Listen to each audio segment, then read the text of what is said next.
ಆಗಿರೋದನ್ನ ನೋಡಿದ್ರೆ ಎಲ್ಲೋ ಒಂದು ಡೌಟ್ ಬರ್ತಾ ಇದೆ. ಕೆಲವರಿಗೆ ಅನಿಸ್ತಾ ಇರುತ್ತೆ ನಿತ್ಯಾನಂದನ ವಿರುದ್ಧ ಯಾಕೆ ಕೆಲವು ಮಾಧ್ಯಮಗಳು ಮಾಡುತ್ತೆ ಅಂತಂದ್ರೆ ದುಡ್ಡು ಕೊಡ್ತಾನವ ಹಾಗೆ ಸುಮ್ಮನಾಗಿ ಬಿಡ್ತಾರೆ ಅನ್ನುವಂಥದ್ದು. ನಿತ್ಯಾನಂದ ಸಮಯ ಟಿವಿಗೆ ದುಡ್ಡು ಕೊಟ್ಟಿದ್ರೆ ನೇರವಾಗಿ ಆತ ತನ್ನ ವೆಬ್ಸೈಟ್ ಅಲ್ಲಿ ಹೇಳ್ಕೋಬಹುದು. ನಾವು ಅದನ್ನ ನೇರವಾಗಿ ಲೈವ್ ಅಲ್ಲಿ ಕೂಡ ತೋರಿಸ್ತೀವಿ. ಆದ್ರೆ ಇಲ್ಲಿ ದಾಖಲೆಗಳಿದೆ.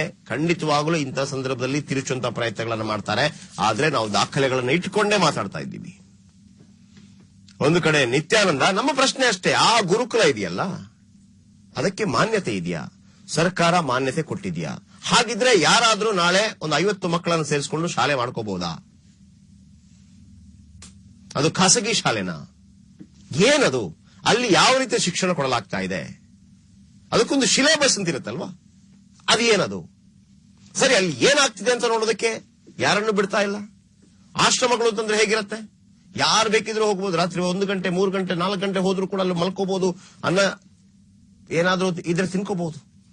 ಇಲ್ಲಿ ಹಾಗಿಲ್ಲ.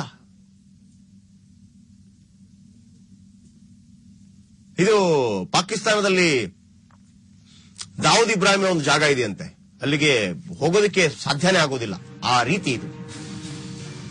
ಓಕೆ,